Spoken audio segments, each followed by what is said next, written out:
Certo. É que antes não, acho que não estava gravando. Não estava gravando. Eu posso retornar ou continuar? Pode continuar. Continuo, então, retomando, eu estava falando da atualidade e da importância da ação desse comitê pela anulação do impeachment da Dilma. Estava me referindo ao fato de que o STF ainda não fez um juízo de mérito, como deveria ter feito. É o seu papel de ser guardião da Constituição, votada pelo povo, e era imprescindível que ele julgasse o mérito do processo do impeachment feito no Congresso, e não o fez. Em segundo lugar, porque está havendo um processo de criminalização da presidenta do Brasil através de depoimentos que são acusados por seus advogados de serem tramados entre a Odebrecht e o casal João Santana, que estaria, então, interessado em legalizar a entrada de recursos advindos do Panamá no Brasil, inserindo-os num contexto de relação com a campanha da presidenta Dilma, presidente, em 2014, envolvendo-a diretamente nessas negociatas. Eu disse também, estava dizendo que é uma segunda razão muito importante da atualidade da ação desse comitê, e diz respeito ao lugar da presidenta Dilma na democracia brasileira. Porque desde que ela se tornou candidata a presidenta do Brasil e foi eleita em 2010, em 2014, o seu nome está inevitavelmente ligado aos destinos da nossa democracia. Então, formar um juízo sobre a legitimidade do seu mandato e adotar um posicionamento público em favor da continuidade, da retomada do seu mandato, é um ato democrático ineludível para quem luta pela democracia no Brasil.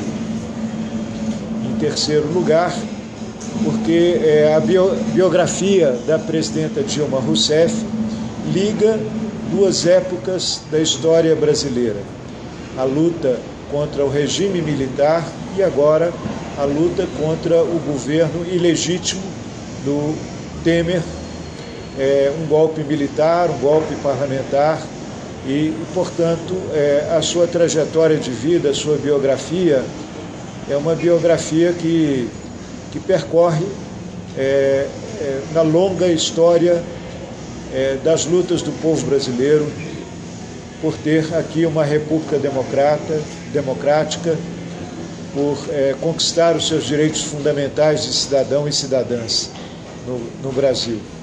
Essas três razões convergentes justificariam, então, o trabalho, a atualidade, a importância do trabalho desse comitê. Eu próprio, como militante do socialismo democrático no Brasil há 45 anos, além de professor de ciência política, tenho uma dívida pessoal com a presidenta Dilma, que ela não sabe ainda que eu vou pagar.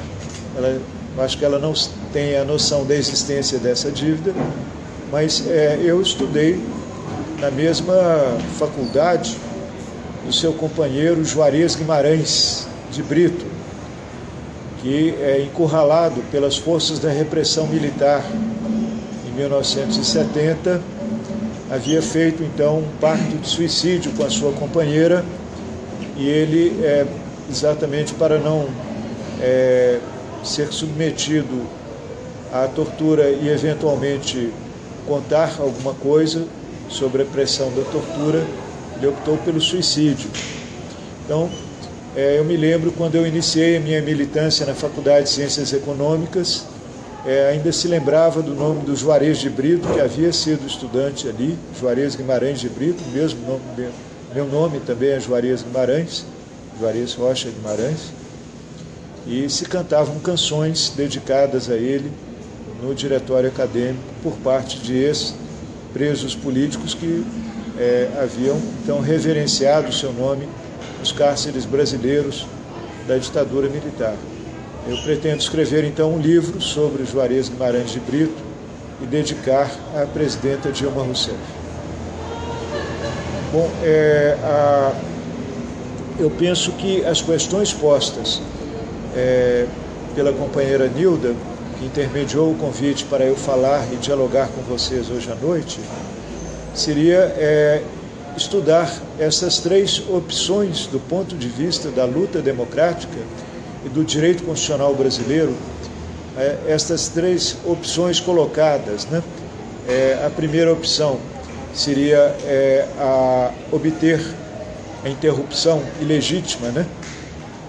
Do ilegítimo mandato do Temer e um retorno imediato da presidenta Dilma para continuar a exercer o seu mandato legítimo de presidente. A outra opção seria nós conquistarmos a realização de eleições diretas no Brasil e, após estas eleições, então, fazer o ato de anulação do impeachment.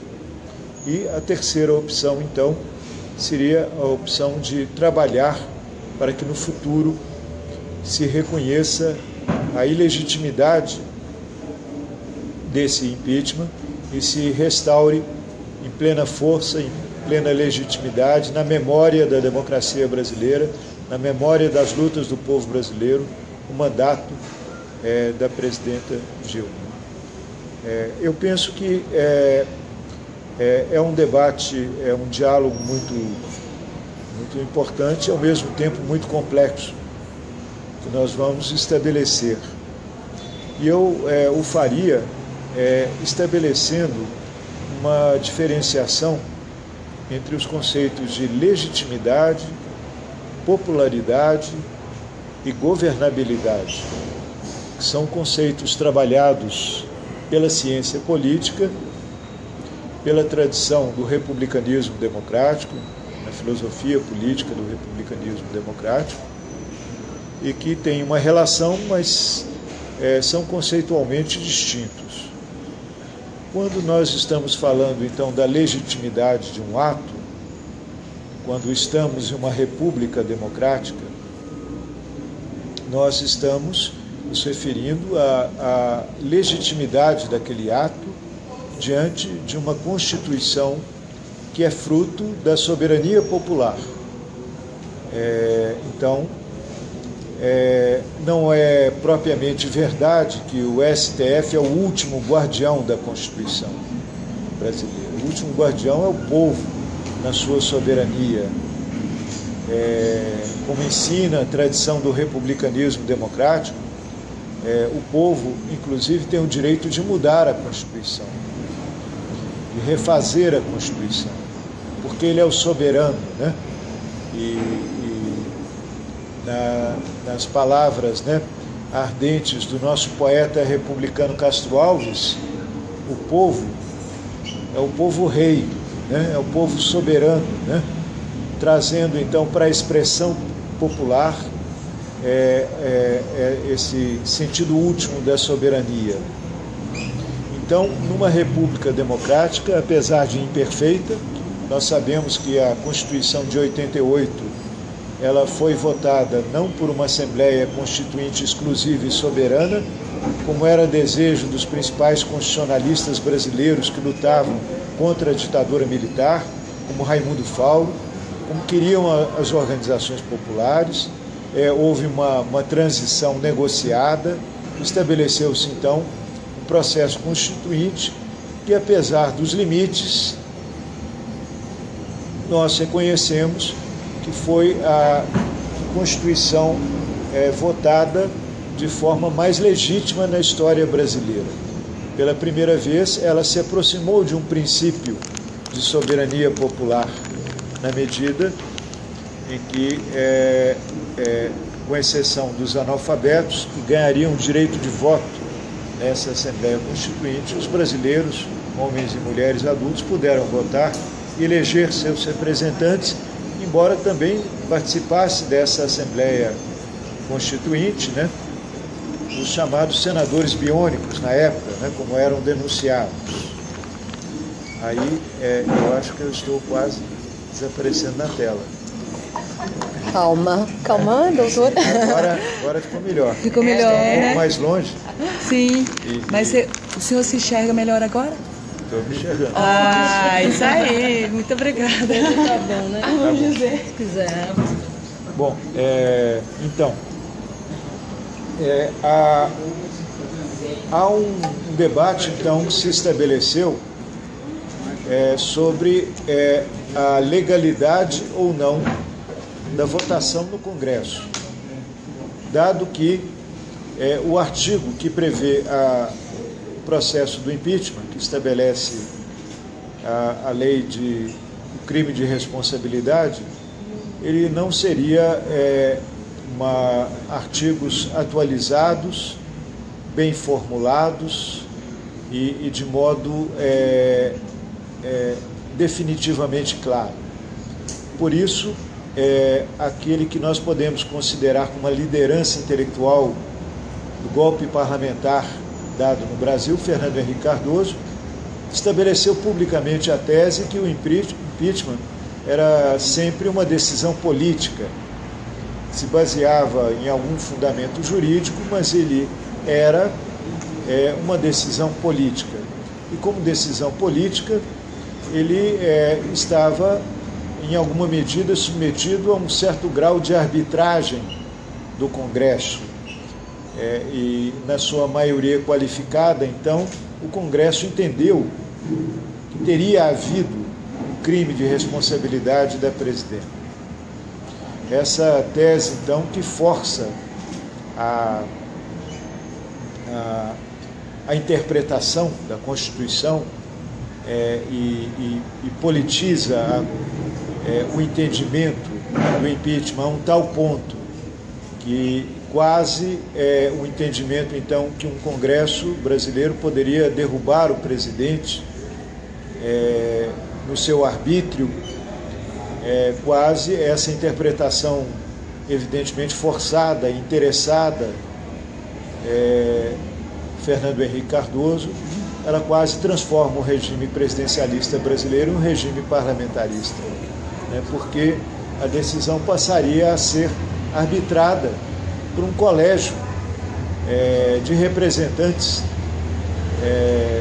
qualificado, né, por uma maioria qualificada no Congresso Nacional. Contra essa interpretação, eu penso que se posicionaram não apenas a maioria das tradições jurídicas brasileiras ligadas ao campo democrático, como também a própria ciência política brasileira, cuja associação, a Associação Brasileira de Ciência Política, se posicionou claramente dizendo que considerava aquilo um golpe na democracia brasileira, esse posicionamento, inclusive, houve uma votação entre os cientistas políticos latino-americanos, que são filiados a uma entidade chamada LASA, que reúne, então, os cientistas políticos de toda a América, e a maioria dos cientistas políticos latino-americanos também teve esse entendimento de que não houve a caracterização de um crime de responsabilidade e que houve, então, um golpe parlamentar. É essa interpretação que comparece também no livro daquele que é reconhecido como o cientista político sênior do Brasil, Vanderlei Guilherme dos Santos, que acabou de publicar um livro chamado A Democracia Impedida, o Brasil no século XXI, no qual ele estabelece nitidamente, conceitualmente, a ideia de que houve um golpe parlamentar. Então, estabeleceu-se no Brasil, em 2016, uma campanha pública que não tinha guarida nos meios de comunicação de massa do país, pelo contrário, em torno à ideia de que não vai ter golpe. Esta campanha memorável, que levou milhões de pessoas às ruas, que teve episódios épicos, inclusive quando da vinda da presidenta Dilma a Belo Horizonte, vocês devem se lembrar, foi uma apoteose, né? Foi um momento muito importante de luta, e esta campanha ela teve uma enorme expressão na intelectualidade, no meio cultural brasileiro, memorável também, Eu penso que há décadas nós não tínhamos um envolvimento da cultura brasileira, da melhor cultura brasileira, tão forte, tão nítido, em defesa do direito democrático da presidenta concluir o seu mandato. E contra, então, a opinião midiática, eu creio que prevaleceu a tese de que houve um golpe e que o governo Temer instalado é um governo ilegítimo. É impressionante que esta tese vitoriosa tenha se manifestado, inclusive, nos principais jornais do mundo. Isto é, nós não podemos falar de uma opinião pública internacional, isto é, forçar o conceito, mas se pode falar do processo de formação de uma opinião, de um juízo internacional, nós podemos dizer que nos principais países do mundo, jornalistas que jamais poderiam ser acusados de serem de esquerda ou petistas, ou mesmo simpáticos ao governo Dilma, elaboraram, a partir do conhecimento e nos dados que eles tinham, uma opinião forte de que houve um golpe no Brasil. E o contraste, então, entre a opinião midiática no Brasil e a opinião midiática internacional se estabeleceu de uma forma tão escandalosa que o embaixador do Brasil nos Estados Unidos, golpista, sentiu a necessidade de fazer uma cartilha para explicar aos jornalistas americanos por que não foi golpe, vários meses depois. Provavelmente não conseguiu convencer ninguém, porque as evidências do golpe, desde então, se avolumaram cada vez mais. O comprometimento das principais forças do golpe, com a corrupção e com o crime contra a democracia brasileira, estão se tornando cada vez mais evidentes. Então, eu penso que aqueles que lutam contra o golpe parlamentar ganharam a batalha da legitimidade. Como se expressou isto naquela época na consciência popular? Eu me lembro que aqueles que eram favoráveis ao impeachment, nas consultas de opinião que se fazia à época, estavam diminuindo sob a pressão da campanha não vai ter golpe.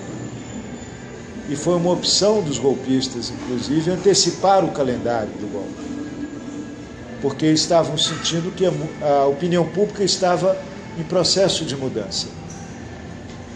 Mesmo assim, àquela época, 60% dos brasileiros que estavam submetidos ao processo de campanha midiática, uma forte e vigorosa campanha de ódio orquestrada pela mídia, mesmo assim 60% dos brasileiros naquela época eram favoráveis ao impeachment. Embora apenas 13%, entre 10% e 13%, eram favoráveis a que o Temer assumisse a presidência. Mesmo naquela época, em agosto de 2016, 62% dos brasileiros eram favoráveis à convocação de novas eleições. Então, é necessário que nós discutamos a relação entre legitimidade e popularidade na democracia. A relação complexa que existe entre legitimidade e popularidade. Na medida em que nós entendemos que o povo é o último guardião da Constituição e que toda Constituição, mesmo aquela mais afirmativa nos seus enunciados, ela é passível de interpretação política. Por exemplo, a primeira emenda da Constituição norte-americana, aquela que define a liberdade de expressão, está sendo judicializada e submetida a diferentes interpretações de época desde 1919. É um assunto que eu estudei e ela passou por vários entendimentos ao longo das décadas, mostrando que, dependendo da época, da variação da cultura política, o entendimento do que é liberdade de expressão variou no tempo. O entendimento daquele princípio constitucional tão caro à democracia norte-americana variou enormemente no tempo. Então, nós seríamos formalistas, teríamos uma compreensão redutoramente institucional da legitimidade se julgássemos que a democracia, uma república democrática, pode permanecer mesmo com instituições e leis democráticas se o povo está corrompido na sua opinião. Não é esta a opinião dos clássicos da filosofia política. A opinião dos clássicos da filosofia política é que o processo da corrupção da opinião de um povo compromete a república mesmo na existência de boas leis e boas instituições. Portanto, o processo de entendimento do processo de formação da opinião e do juízo de um povo é um fundamento decisivo de uma república democrática. E no Brasil, nós sabemos, os brasileiros conquistaram o direito de voto, mas não conquistamos o direito de voz pública.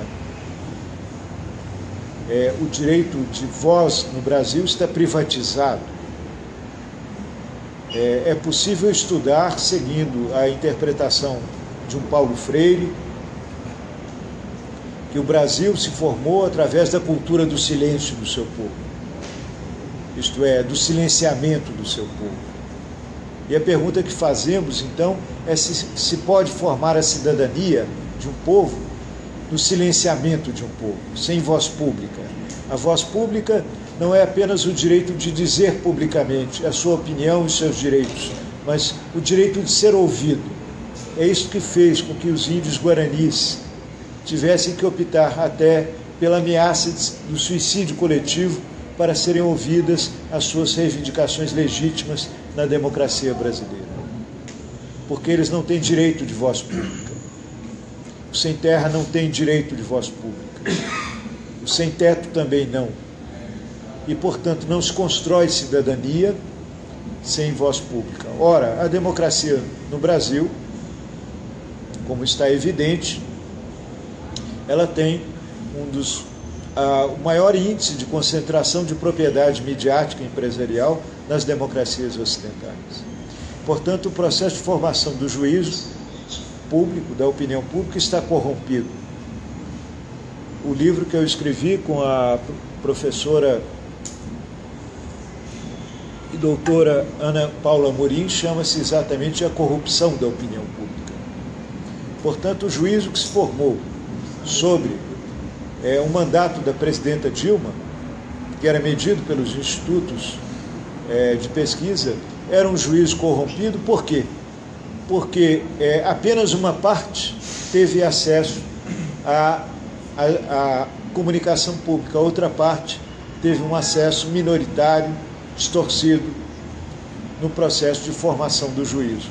E ora, diz o Rousseau, que é um teórico da formação da soberania popular, que o povo, em geral, vota certo quando está bem esclarecido, porque ele vota pelo interesse público, que é o seu interesse. Mas o povo pode errar, e erra quando ele não está esclarecido sobre a questão a ser votada. Era o caso que se construiu conspirativamente, midiaticamente, na democracia brasileira, quando do impeachment da presidenta.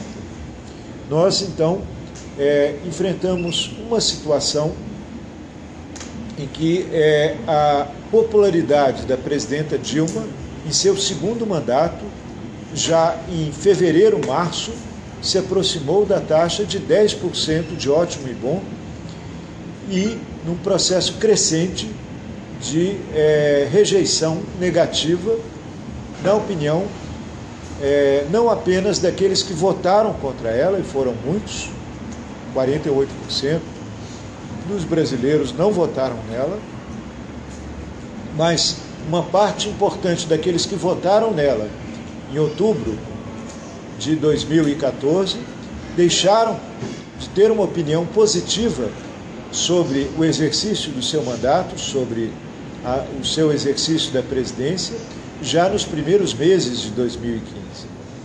Então, nós enfrentamos, na luta contra o golpe, essa grave dificuldade. Estávamos lutando por um governo que não tinha, naquele contexto, já do fim do primeiro semestre de 2015, não era um governo avaliado como positivo pela maioria dos brasileiros, mesmo pela maioria dos que haviam votado nela em 2014. Por que os brasileiros mudaram de opinião, ou formaram esta opinião negativa sobre o exercício da presidenta Dilma Rousseff em seu segundo mandato? Já que no primeiro mandato, a maior parte dos anos, ela desfrutou de uma altíssima popularidade. E só a partir de junho de 2013, essa popularidade foi abalada e ficou sob disputa durante todas as eleições de 2014. O que aconteceu com a figura pública da presidenta Dilma? A nossa tese é que ela foi objeto de uma campanha de ódio movida midiaticamente pelas forças políticas que convergiram para o golpe parlamentar. Esta campanha de ódio foi iniciada claramente no segundo turno das eleições presidenciais de 2010, quando ela enfrentou o candidato Serra. Ela passou a sofrer 3 tipos de agressões de ódio. A primeira ideia é que ela era anticristã, que era ela uma mulher do mal.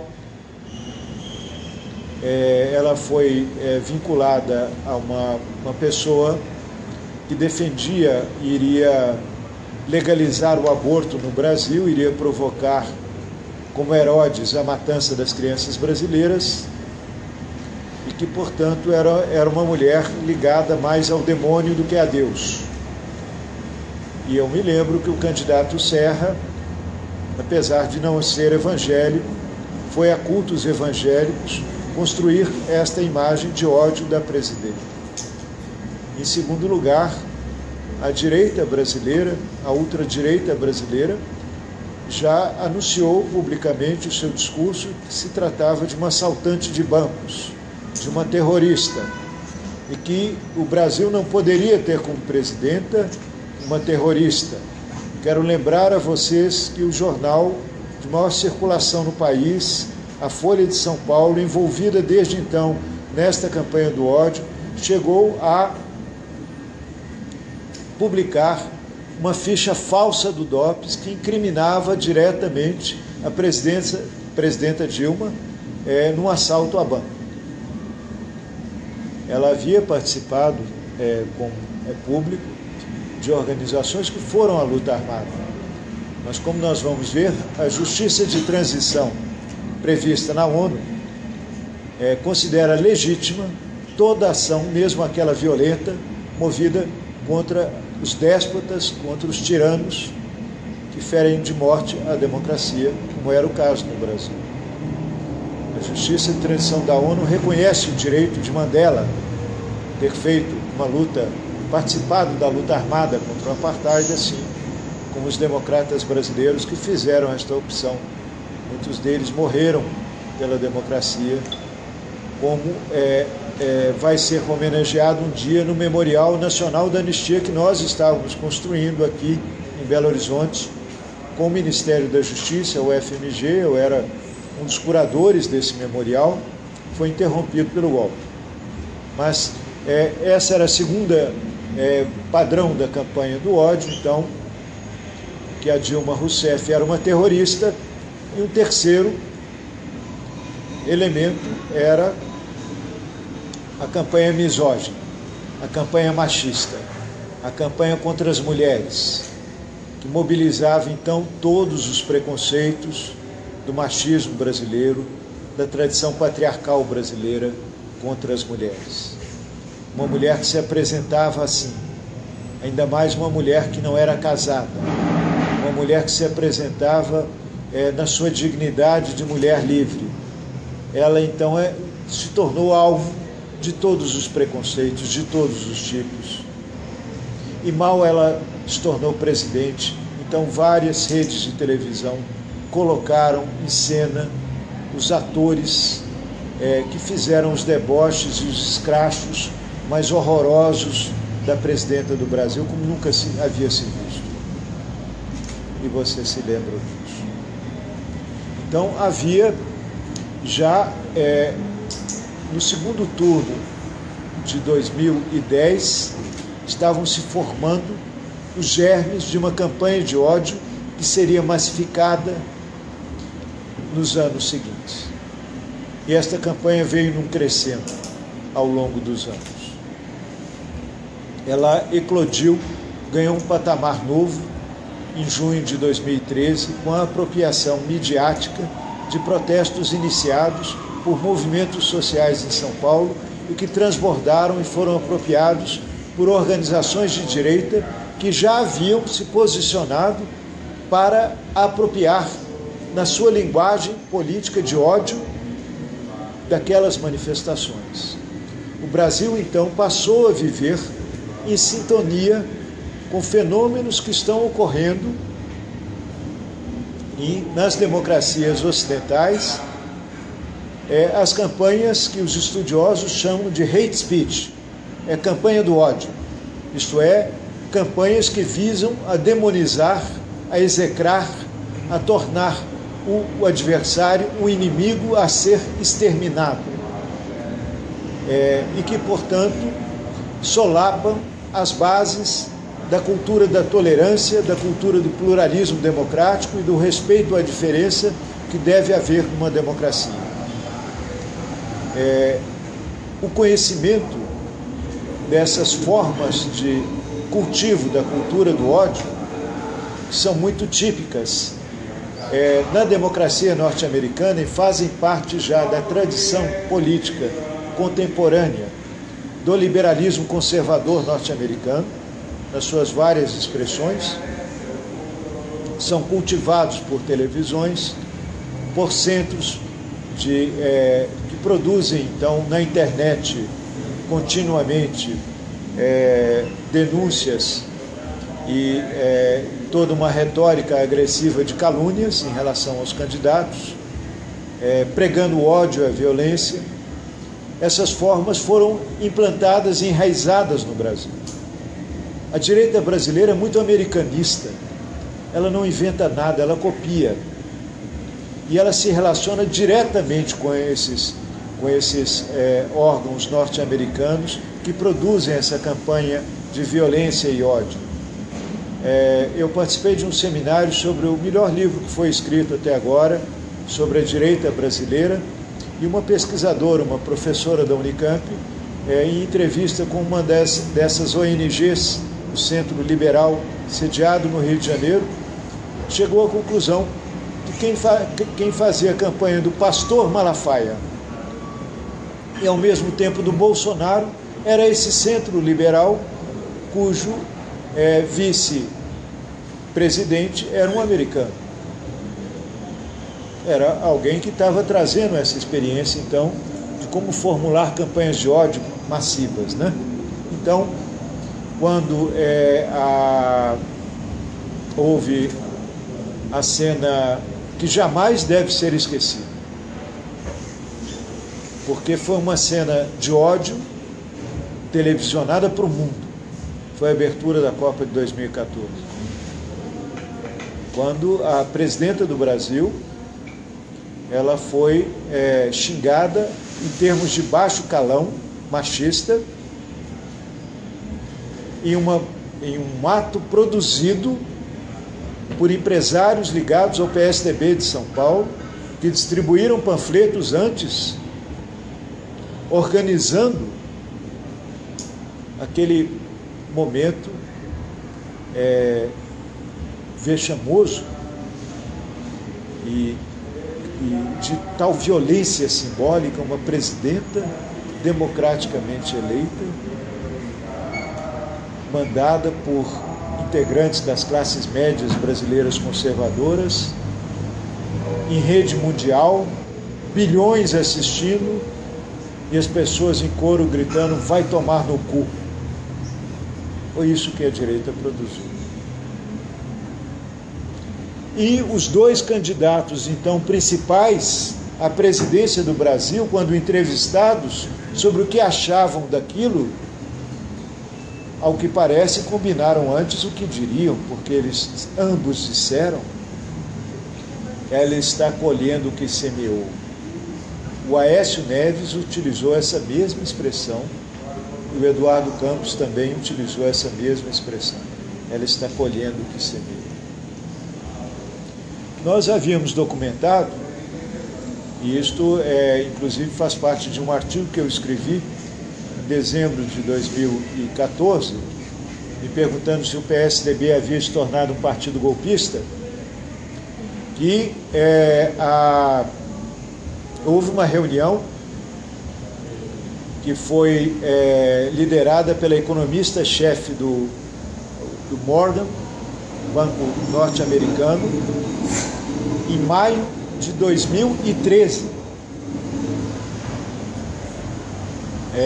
Aliás, me desculpe, em maio de 2014, em São Paulo, com a presença dos marqueteiros das campanhas, então, do Aécio, da Marina e do Eduardo Campos. A Marina ainda não havia unificado as suas campanhas, com cientistas políticos, e eles estavam discutindo as formas de desestabilização do governo Dilma. Era essa a discussão. As atas dessa reunião foram publicadas de forma muito discreta por um órgão da grande imprensa. Há os nomes das pessoas que participaram. E uma das estratégias era exatamente: a Copa não vai dar certo, a Copa será um caos, e isto afetará o centro da imagem da presidenta Dilma, que era uma imagem feita de uma boa gestora, de uma excelente gestora, de uma mulher com alta capacidade de planejamento e gestão. E isso foi discutido numa reunião conduzida pelo economista-chefe de um banco da Wall Street, um banco do centro de Wall Street. Aliás, o ministro da Fazenda do candidato Aécio era um homem de Wall Street, proposto para ser o Armínio Fraga, né? Não era um homem da Avenida Paulista, era um homem do centro de Wall Street. Então, qual governante brasileiro conseguiria manter uma alta taxa de popularidade em meio a uma tal campanha de ódio? Eu estava presente quando o ex-presidente Lula estava falando ao lado do Fernando Haddad, que também estava submetido a uma forte campanha midiática em São Paulo, e seus níveis de popularidade caíram lá embaixo. Ele estava fazendo, no contexto, uma excelente gestão, recebeu vários prêmios internacionais. Ele era um homem branco, bonito, professor da USP, de classe média alta, e o Lula dizendo: mesmo assim, Haddad, olha o que eles fizeram com a sua imagem. Isto é, diante de uma tal campanha de ódio articulada pelos principais meios de comunicação uníssono, mesmo se a presidenta Dilma estivesse fazendo um excelente governo, a sua imagem pública estaria sendo fortemente desconstruída por técnicas de propaganda midiática. São publicitários midiáticos. Nenhum contador brasileiro, nenhum estudioso das contas públicas e das finanças públicas brasileiras encontrará antes de 2015 a expressão pedalada fiscal, porque ela não existia. Ela foi criada por algum publicitário porque a Dilma andava de bicicleta. Então, como criar uma imagem popular de que a presidenta havia cometido um crime de responsabilidade fiscal? Ela deu uma pedalada fiscal, mas se a presidenta Dilma fizesse natação, qual seria o termo utilizado pelo publicitário? Ela teria dado um mergulho fiscal. Se ela fizesse alpinismo, seria uma escalada fiscal, mas como ela fez? E de repente todos os juristas brasileiros estavam discutindo a pedalada fiscal da presidenta Dilma. O termo se incorporou ao jargão e já ninguém explicava o que era a pedalada. Mas o que é mesmo uma pedalada fiscal? Até hoje ninguém consegue definir exatamente o que é uma pedalada fiscal. Eu participei de um debate com um professor de Ciências Contábeis na Faculdade de Ciências Econômicas, em que nós estávamos discutindo lá o que era uma pedalada fiscal, e ao final do debate ninguém estava esclarecido com os professores de Economia, Contabilidade e Administração Pública o que era uma pedalada fiscal, e nunca se saberá exatamente o que é uma pedalada fiscal, porque esse é um termo publicitário, inventado. Então, é verdade que a imagem pública da presidenta Dilma foi fortemente desconstruída. É verdade também que essa desconstrução foi beneficiada por erros de governo. Nós, da esquerda socialista e democrática, não achamos correto ter chamado um neoliberal como Levy para governar a economia brasileira a partir de janeiro. E desde aquela época estávamos críticos a isso, e em torno disso foi feita uma campanha muito importante, fora Levy, fora Cunha. Isto é, pedimos que a presidenta, sob ataque, forte ataque, retomasse os laços no centro com o povo brasileiro e com os direitos do povo brasileiro, com os interesses econômicos do povo brasileiro. Nós sabemos que isso afetou a popularidade, mas não temos nenhuma ilusão de que a popularidade da presidenta decaiu por causa disso. Ela decaiu pela campanha de ódio que estava sendo movida contra ela. Havia uma desconstrução pública desta imagem. Nem achamos correto atribuir erros cometidos à pessoa individual da presidenta, como alguns companheiros no próprio PT fazem. O problema foi a Dilma, que não governou corretamente, que errou, que não articulou bem no Congresso. Ora, seria possível articular uma maioria parlamentar com Cunha presidente? Alguém acha que seria possível? Podia ser um Mandrake, um Frankenstein ou qualquer outra pessoa. Mesmo Deus teria dificuldade, se estivesse presente ali, em formar uma maioria parlamentar com Cunha presidente, que hoje nós sabemos da cena do representante da Odebrecht, do Michel Temer, do Padilha, e o Temer e o Cunha e o Temer falando: com esses 40 milhões de dólares que vocês vão nos dar, nós vamos eleger os parlamentares, e o Temer dizendo para eles: e a Dilma vai sentar no meu colo aqui, ó, como foi revelado na gravação do depoimento do representante da Odebrecht. Então foi assim que se formou a desestabilização parlamentar da presidenta Dilma. Ela cometeu um erro de ilusão institucional, assim como Salvador Allende entregou o comando das Forças Armadas ao general Pinochet, que foi o coordenador do golpe. Ela entregou o ministro das Relações Institucionais ao Temer. Isto foi uma temeridade, porque ele recebeu o mapa do Congresso Nacional nas suas mãos. Eu estava acompanhando esse processo no Palácio do Planalto, porque eu estava ajudando o ex-ministro Pepe Vargas a construir, a ter uma ideia do que estava se passando ali. Mas, no contexto daquela confusão, as relações institucionais passaram imediatamente ao Temer em maio. Em julho, a presidenta Dilma tinha recebido já uma gravação contendo uma reunião no Rio de Janeiro, na casa do Moreira Franco, com a participação do Temer, tramando o impeachment, em julho de 2015. Chegou às mãos da presidenta uma gravação com esse teor.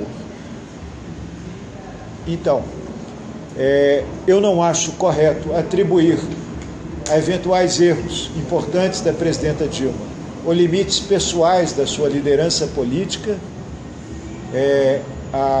o impeachment, a impopularidade da presidenta Dilma, porque esta impopularidade decorreu de uma campanha de ódio crescentemente orquestrada e que atingiu naquele contexto, inclusive, o próprio presidente Lula. Naquele contexto de 2016, o próprio presidente Lula, que talvez, certamente não talvez, o líder popular de maior impregnação histórica no Brasil, mesmo ele, em 2016, estava com a popularidade bastante afetada. Em 2016. E só nos meses recentes ele vem recuperando a popularidade, tal cerco político, midiático, empresarial, judicial que se montou às forças populares naquele momento. Então,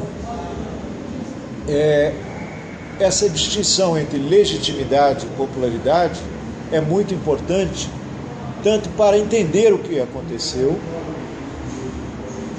quanto para entender o que está acontecendo.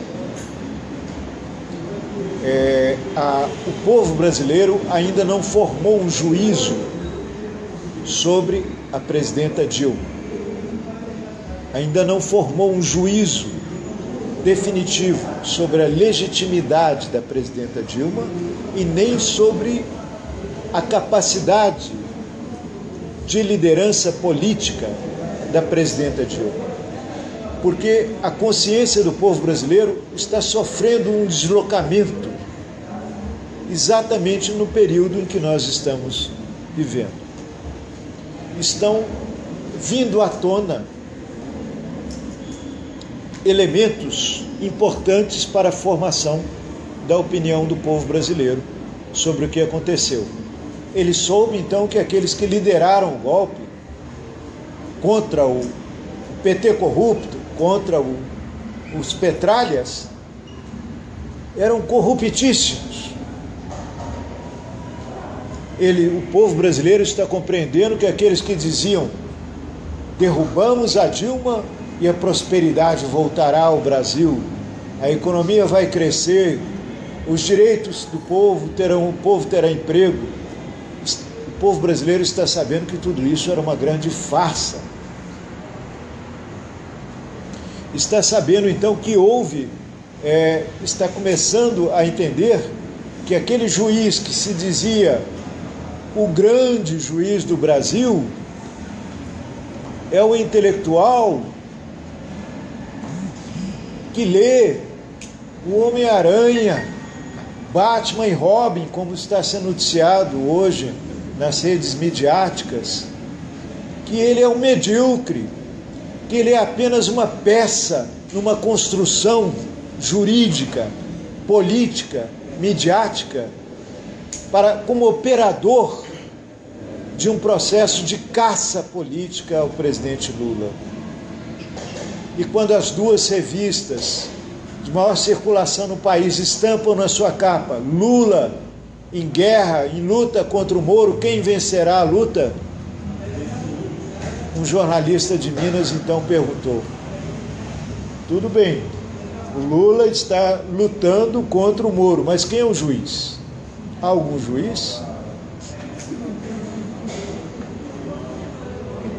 Isto é, a mídia brasileira se autodenunciou. Nós estamos num momento de esclarecimento midiático. O povo brasileiro está tomando conhecimento de que aqueles que lutam para impedir o Lula de ser candidato a presidente são os mesmos que protegem os corruptos, são os mesmos que agridem de uma maneira bárbara os direitos do povo brasileiro. Então, diante disso, como a gente pode responder às três difíceis questões colocadas no início? Nós cultivamos os valores da justiça de transição. O que diz a justiça de transição? Que na luta contra aqueles que golpeiam a democracia, não se deve anistiar os crimes contra a democracia. A justiça de transição, ela tem 4 princípios básicos, e é uma justiça internacional que forma o direito da ONU. Em primeiro lugar, aqueles que perderam os seus direitos democráticos legítimos devem ser restabelecidos os seus direitos democráticos legítimos. Então, pela justiça de transição, a presidenta Dilma deveria retornar ao seu mandato. Esse é o primeiro critério. O segundo, deve ser estabelecida a memória dos crimes cometidos durante o golpe contra a democracia. Deve ser estabelecida a memória de todos aqueles que tiveram seus direitos democráticos cassados, atingidos, violados, violentados, perseguidos, criminalizados, torturados ou mortos, como estão sendo no campo brasileiro hoje, devem ser honrados pela memória da democracia brasileira. Esse é o segundo princípio. O terceiro princípio: todos aqueles que cometeram crimes contra a democracia e os direitos humanos devem ser submetidos a um tribunal com direito à defesa, com devido processo legal, mas devem ser penalizados se julgados culpados pelos crimes contra a democracia brasileira. Todos eles que participaram dos crimes contra a democracia brasileira. E por quarto lugar, a justiça de transição propõe a reforma das instituições que propiciaram o ataque à democracia. O grande problema da transição do regime militar à democracia é que não se fez a justiça de transição. Adotou-se o que nós, estudiosos, chamamos da teoria dos 2 demônios. A teoria